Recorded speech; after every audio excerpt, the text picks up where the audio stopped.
Thank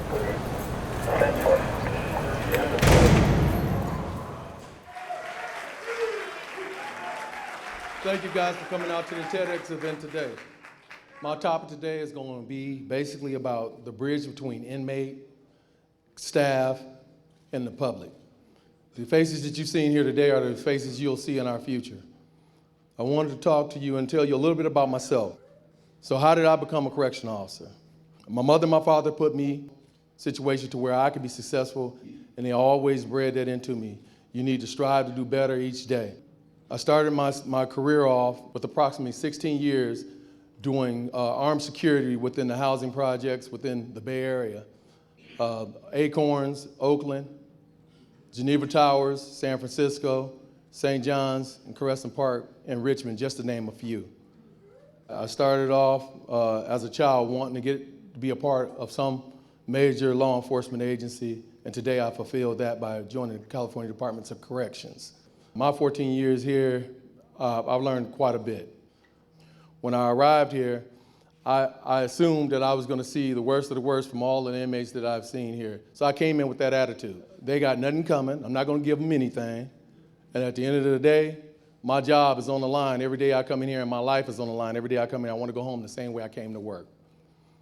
So I worked everywhere in the prison, anywhere from AC, North Sig, and these are all death row areas.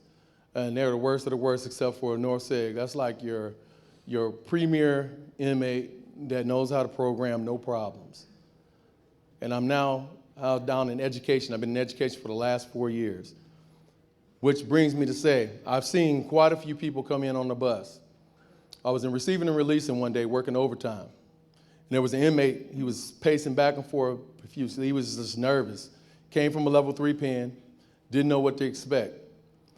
So I walked up to him and I asked him, I said, hey, are you okay? He said, yeah. He said, I just want to know what the programs is. I said, well, what you do is tomorrow, I'll work in education. You come see me tomorrow, and we see if we can get you on the right track. So he came over to me. He seen me around about 1:30. I show up for work around 1:30 to 9:30, and he beat me to work. He was standing right there waiting patiently. So he says to me, he said, hey, you told me to come see you. You remember from yesterday? I remember you. I got a good memory. I said, let me turn you on to somebody.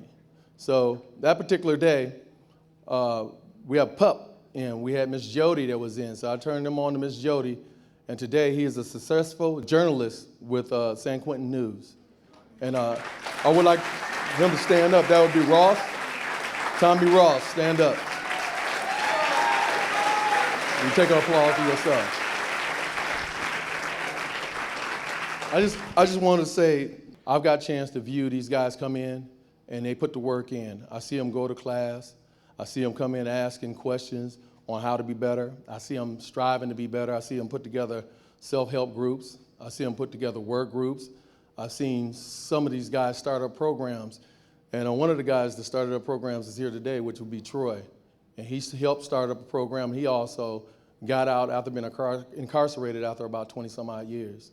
That just shows that these inmates can rehabilitate themselves and put themselves in a situation to be successful.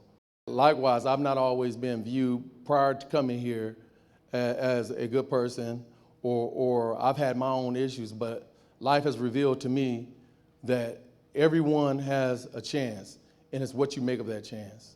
And I try my best to implement that with all of the inmates that I talk to. I don't treat no inmate the same. I treat them on an individual basis.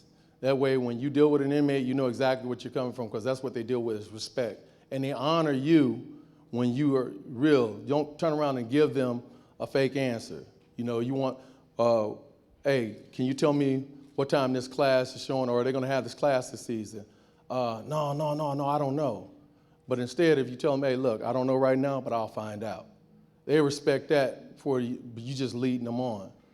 But I also wanted to say, being here with the California Department of Corrections over the last 14 years, what I've realized is that we have totally made a transformation from the California Department of Corrections to the California Department of Corrections and Rehabilitation. I see the rehab. Right? And I say, again, these faces that you see today will be the faces that you see in your community. You know, and I just ask that you also extend your hand when these guys come out and show them the way to jobs, shelter, a way to get finances so they can stay out so the recidivism rate stays down. And also, one last closing word for me, when I retire, which is a few years, maybe 6, 7, 8 years from now, I'm a little young guy, but hopefully I can set up a transitional home for the incarcerated when they get out and point them in the right direction. And that's my story. Thank you.